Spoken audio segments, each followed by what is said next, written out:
surrender or extradition will take different meanings given these three or four different how do you call it, rules. So rules on extradition proceeding will be is defined thereat, while the international and humanitarian law in terms of surrender under that law will also be defined by the provisions of that law. I'm sorry, Mr. President, if I will disagree. Yung extradition, mabagal po yun. Yung surrender, mabilis. Kaya po nang ginawa kay dating Pangulong Rodrigo Duterte. Pause muna natin mga idol. We rely. Magandang gabi, Duterte Solid, mga idol. At ito'y ang ating pag-uusapan ngayon. Maganda itong debatihan ni Marcolita at sanga ni Kiko. Ang pinag-uusapan nito ay patungkol kay Tatay Digong. Kung bakit nila sinorender. Ngayon, tinanong siya kanina anong pinagkaiba.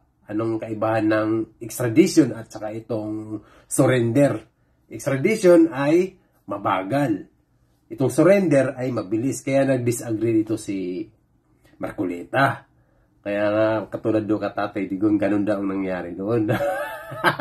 Ito ay kahapon to na debatihan. Hindi lang itong hindi lang ang ginawa nila, pati itong, I think kay Jinggoy at saka kay Kiko naman, about naman itong mga impeachment na rules. Itong mga Supreme Court at saka itong House of Representative. Mga ganun ba? Mas maganda itong pag-uusapan natin. Panoorin natin ito ngayon. Kasi ito si Kiko, alam naman natin to ay medyo mga dilaw to na part, di ba? Kasama nila Risa, nila Trillanes, sila nila Bambam Aquino, sila Malroa, sila mga kakampiyan, sila mga kakamping. Alam nila na ang mga Duterte, hanggat maaari, wag na talagang bumalik dyan sa loob kasi mabubulabog ang laro nila. Hoy! Panoorin natin ito. Kaya very good talaga, nandyan si Marcolita. Saka maganda to. Hindi na si Marcolita ang nakadebate niya dyan, pati si Jinggoy. Kasi about dito sa impeachment rules. Di ba? Mga Supreme Court, mas pataas pa daw yung... Pero panoorin mo na natin ito kay Marcolita bago to yung... Okay? Let's go! We rely on the objectivity, the competence, and the fortitude of the members of the Supreme Court. They are there because of that. May influence mo po ba? Can we influence the good justices of the Supreme Court? Their standing in terms of the perception that they may be partial for one or another party. So therefore, they refrain from providing legal opinions on matters that are sub judice. Hindi po ganun ang aking pagkakaintindi, Mr. President. Supal lang naman. Grabe talaga sa Marcolita. Kamakailan po ay nagpalabas po at nag-approve ang ating Korte Suprema, Mr. President, ng rules on extradition proceedings, which I think took effect on November 10, 2025. Tama po ba yun, Mr. President? That is correct, Senator Marcoleta. May I know, Mr. President, that, or do these rules apply only when there is an existing extradition treaty between the Philippines and the requesting state? Kamot na si Kiko. That the court administrator says yes, answers in the affirmative. In the absence of an extradition treaty, Mr. President, is there any legal process that the Philippines may rely on to surrender a Filipino citizen? No. Apart from a treaty between two states, if there are conventions that we are party to as a member state, such as Inter. So the lack of it, Mr. President, completely bar any form of extradition or surrender by implication.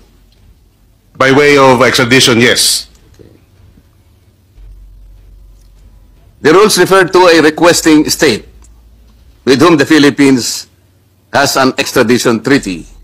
If the requesting entity is not a state per se, Mr. President, such as the international tribunals, o sabihin na natin ICC, do these rules still apply?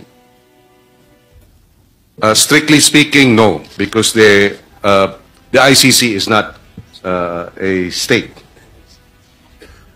So where do we stand now? Because ICC is not a state, and we have our own constitution. Yes, tama. May batas tayo dito.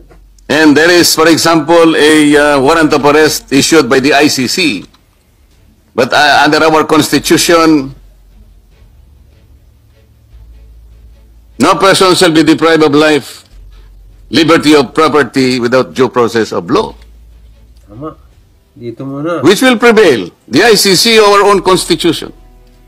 Yes, as earlier manifested by the court administrator, the extradition treaty, the extradition rules does not apply to the ICC, but there may be other international conventions or agreements that the Philippines is a party to that may apply.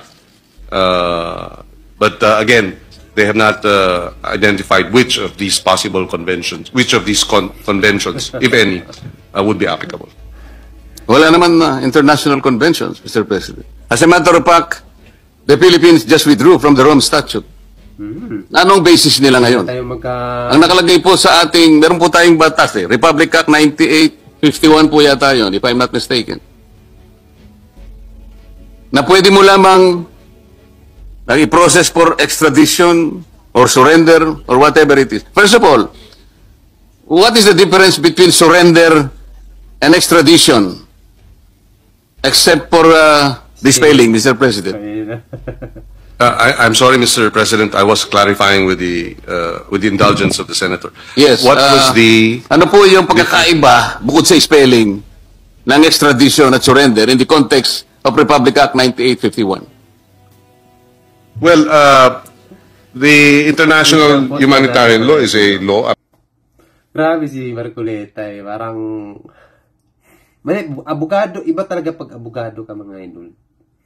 Yung pasikot-sikot ng mga batas at saka itong mga words na dapat mo talaga alamin mo yan. Lalo na yung constitution, yung mga rules, mga ano ba, mayroon tayong sariling procedure ba dito. 'Di ba? May due process, mga ganun yan. Kasi ang nangyayari nga dito kay Tatay Digong ay parang mas mabilis pa sa alas 4. Di ba? May warrant of arrest galing daw sa ICC, itong mga Interpol. Dapat ito, kung sabihin natin meron man taga ibang bansa, dapat dadaan pa rin sila sa Supreme Court. Yun talaga dapat. Dadaan yan ang legal process talaga. Siyempre, may sariling batas tayo dito At saka lalong-lalo na, presidente, ex-president yun. Hindi yun, ay ordinaryong tao. Kung okay lang sana kung ikaw ay isang kriminal, ganun. Talagang taga doon ka, taga Dutch ka, nas nandito ka ngayon sa Pilipinas, pwede ka nilang huliin dito anytime. Yun ay Filipino citizen si Tatay. At saka buhay na buhay ang batas natin. Hindi ka talaga pwede basta-basta ganun. Magkakaroon ng foul, kaya nga binatikos ng lalo yung ICC. Kaya nasisi sila ngayon. Ngayon, natawa lang ako dito sa debate nila ni Kiko kasi nagmumukhang ini-educate. Alam nyo, yung parang, alam mo ba to? Ganito, ganyan, ganyan. Alam mo ba yung ganitong rule dito sa atin? Ganito, ganyan. Ganun ang nangyayari ngayon kay Kiko at saka kay Marcoleta. Ituloy natin ito kasi tinatanong siya ngayon kung anong pinagkaiba ng surrender at saka itong extradition. Kaya tara. Go! To the Philippines, and it's between the state and its citizens as well as other parties, while the extradition treaty is a treaty between two states. So, surrender or extradition will take different meanings given these three or four different rules. So, rules on extradition proceeding will be is defined thereat, while the international humanitarian law, in terms of surrender under that law, will also be defined by the provisions of that law. I'm sorry, Mr. President, if I will disagree. Yung extradition, mabagal po yun. Yung surrender, mabilis. Ayan po nang ginawa kay dating Pangulong diba? Rodrigo Duterte. Patama niya. Good job ka talaga, Marcoleta. Di ba? Parang ini-educate pa siya. Eh, yung style ni Marcoleta, parang mang-asar pa eh. Ano yan ha? Kasi ngayon, senador naman na ulit si Kiko, at saka hindi na nila basta-basta mabuli-buli ngayon si Marcoleta. Alam naman natin si Marcoleta, dating nasa kongreso lang yan siya. Congressman, di ba? Eh ngayon, nandyan na siya ngayon. Yan ang matindi ngayon. Parang Joker Arroyo ba? Parang mga Miriam Defensor nga, mga dating. Iba talaga pag nag-aaral ka ng batas, mga idol. Abogado ba? Eh si Kiko, nagtatanong nga lang niya sa gilid-gilid eh. Di ba? Kaya ang pinag-uusapan talaga nila dito, itong mga nangyayari ngayon kay Tatay Digong. Itong pagsuko nila sa ICC. Ngayon, siguro ito kasi napag-usapan din dito sa debate nila itong mga tawag niyan, yung mga konstitusyon sa mga batas. Ngayon, parang alam naman natin ito magkaibang partido itong dalawa eh. Si Marcoleta at saka si Kiko, alam ng taga-Dilawan. Siguro, at di natin alam mga idol kung bakit nila debatehan ngayon. Tingin ko mga idol baka gusto na ngayon ng mga ito pwede kasi mag-apply ang mga senador na pabalikin na talaga si Tatay Digong dito. Malapit na yan. Ito na yung pinag-uusapan na, nagde-debate na sila pagdating sa ganyan. Diba? Eh, si Kiko parang gusto nga niya, pwede ang ICC dito. Ganun ang dating eh. Pwede sila manghuli. Parang ganun ang gusto niya mangyari. Pwede sila mag-apply dito. Ngayon, ini-educate tuloy siya niya.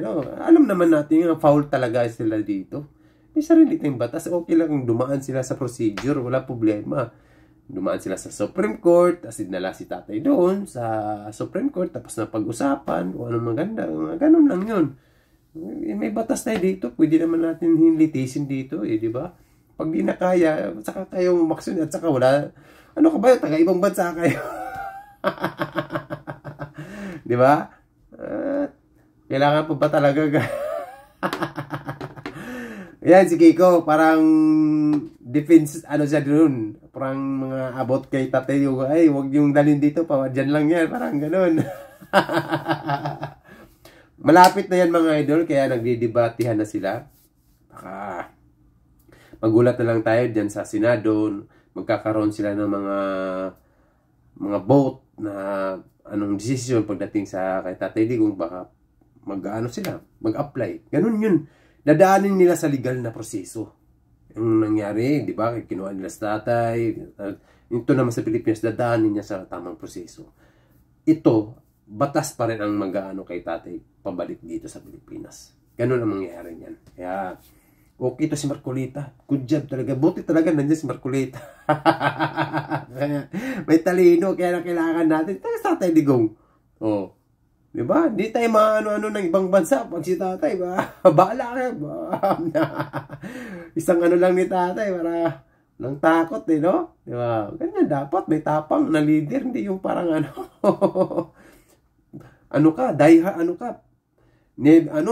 pagdating sa bansa mo, pwedeng sarili mo, parang kaya mong mag-buwis buhay, ganun ba? Diba? Kaya ganun din yan sa Marcoleta. Kaya, siya kay Tatay Digong talaga. Itong nangyari. Malapit na yan, pabalikin na rin yan. Kaya abangan natin yan sa susunod. Kaya maraming salamat. Thank you sa mga nag-subscribe at saka nag-follow. Maraming salamat sa lahat. And see you, and goodbye. Laban lang. Duterte, sulid!